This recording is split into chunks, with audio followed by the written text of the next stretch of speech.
আসসালামু আলাইকুম, চলে আসলাম ছোট্ট একটি রেসিপি নিয়ে। তো দেখতে পাচ্ছেন সেমাই নিয়ে নিয়েছি। এখন খুব ভালো করে একটু ছোট ছোট করে ভেঙে নেব। এখানে আমি 1 প্যাকেটের মতো সেমাই নিয়ে নিয়েছি। এখন আমি একটা কাপ দিয়ে সেমাইটা মেপে নেব। এভাবে মেপে আমি 4 কাপ নিয়ে নিয়েছি। এখন একটি ব্লেন্ডারে কাজু বাদাম, পেস্তা বাদাম, কাঠবাদাম আর চামচ কাস্টার্ড পাউডার আর সাথে লিকুইড দুধ নিয়ে নেব। এখন চুলায় একটি প্যানে ঘি ঢেলে দেব। ঘিটাকে এখন ভালো করে মেল্ট করে নেব। এখন মেপে রাখা সেমাইগুলো আমি ঘিয়ের মধ্যে দিয়ে দিব। চুলার ফ্লেম একদম লোতে থাকবে।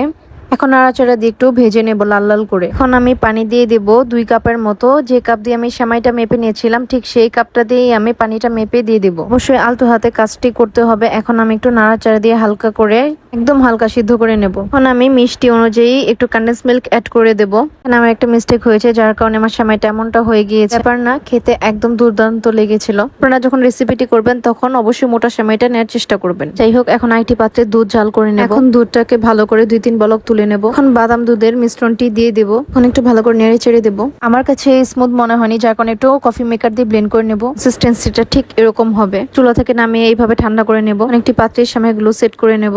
এখন উপরে মালাই ক্রিম বা রাবড়িটা দিয়ে দিব। তারপর একটু কাঞ্চি ভাব বানার জন্য আমি বাদাম কুচিগুলো দিয়ে দিব। এখন আমি কিছু সেমাই অবশিষ্ট রেখে দিয়েছিলাম, সেগুলো উপরে দিয়ে দিব। এখন আবার ক্রিমের লেয়ারটা আমি উপরে দিয়ে দিব।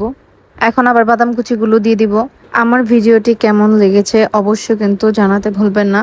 যদি ভালো লেগে থাকে লাইক, কমেন্ট, শেয়ার দিয়ে পাশে থাকবেন। হ্যাঁ, ট্রাই করতে কিন্তু একদমই ভুলবেন না।